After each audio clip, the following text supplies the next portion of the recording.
Bien, alors cet exercice 9 qui a priori vous pose problème. Alors, même s'il ressemble beaucoup au 8, moi je trouve, mais enfin.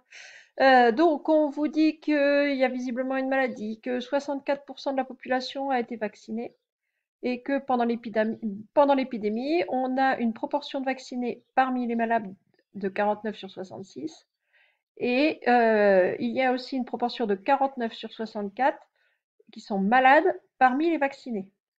Alors, visiblement, ça a posé problème à certains, parce qu'ils ne voyaient pas bien la différence. Alors, en réalité, on parle du même groupe de personnes, c'est-à-dire qu'il y a bien 49 personnes qui sont à la fois malades et vaccinées. Par contre, les proportions, on ne les prend pas dans le même groupe, c'est-à-dire que 49 sur 66, c'est les vaccinés parmi ceux qui sont tombés malades. C'est-à-dire que parmi les 66 qui sont tombés malades, 49 étaient vaccinés.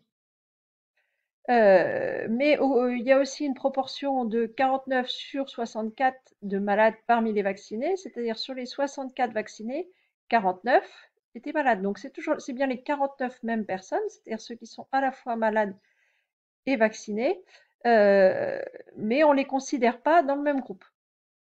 Alors on vous demandait dans un premier temps le pourcentage de malades pendant l'épidémie.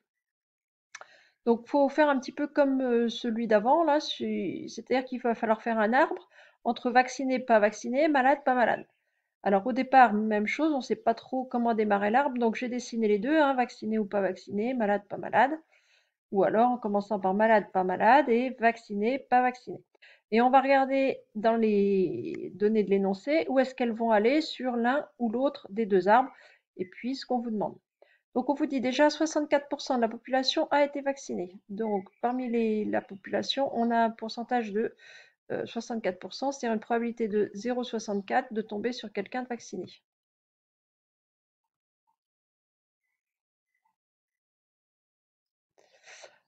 Ensuite, ici, P de V, ben, on me le donne, mais sur cet arbre-là, je ne vais pas pouvoir en faire grand-chose.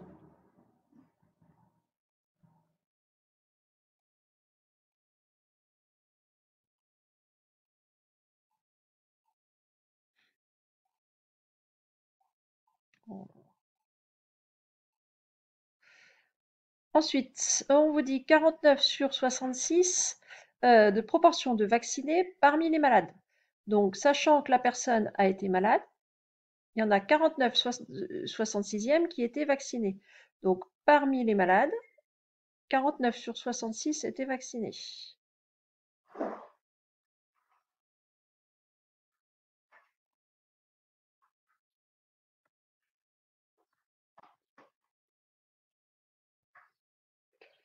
Voilà. On vous dit aussi que, alors ici, le 49 sur 66, c'est la proportion de vaccinés parmi les malades, donc c'est la probabilité, sachant que la personne a été malade, qu'elle ait été vaccinée. Mais là encore, avec cet arbre-là, je ne peux pas en faire grand-chose. Ensuite, on vous dit qu'au cours de l'épidémie, il y avait une proportion de 49 sur 64 qui ont été malades parmi les vaccinés. Donc, parmi ceux qui ont été vaccinés, 49 sur 64 avaient été malades. Donc ici, c'est 49 sur 64 qui va venir ici.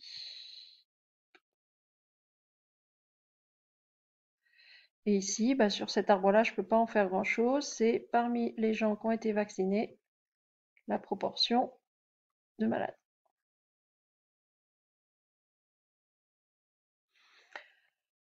Donc avec quel arbre il est plus pratique de travailler? Vraisemblablement celui-ci. On peut quand même compléter la branche qui va venir là. La branche qui va venir là. Et puis bah, il faut exploiter ce P de V parmi M qui vaut 49 sur 66.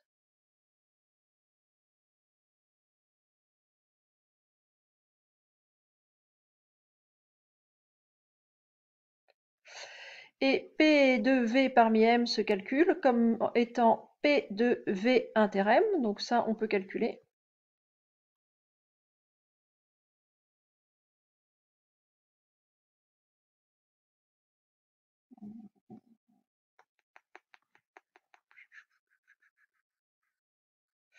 divisé par P de M. Et P de M, ça tombe bien parce que c'est ce qu'on vous demande au départ. Donc, vous avez le résultat. Ça, vous êtes capable de le calculer. Donc, normalement, vous devriez être capable de me trouver ça. Allez, je vous laisse travailler.